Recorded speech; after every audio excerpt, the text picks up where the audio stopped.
so this is the bottle that lost its vacuum. Now, I'm very grateful for Stanley upholding their warranty of lifetime. I respect them for it. You kind of expect to get maybe a blem item back, a fully functioning, fully working blem item.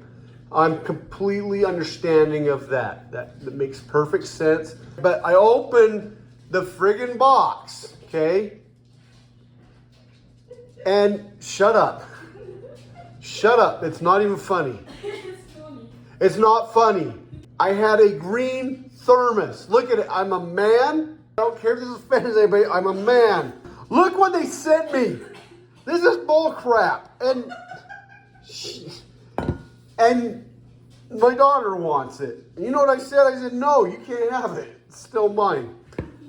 I can't show up on the job site with this.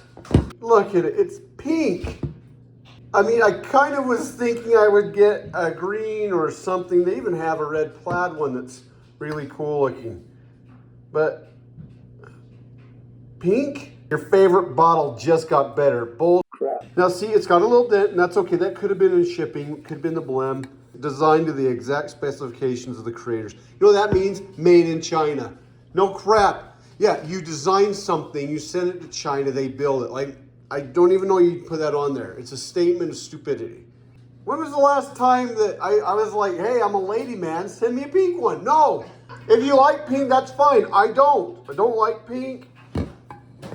But, I mean, at least I've got some brownies to eat and make me feel gooder. Why does that have to be pink too? The boys are gonna laugh at me.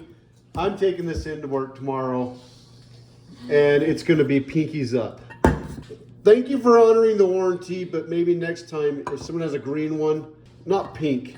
Especially if you read their name. There's a man's name. Never met a lady with my name. If I did, she'd be Harry. Ugh. True to the original. It's pink. The original was green. All right, I had an idea. Much better. Much better.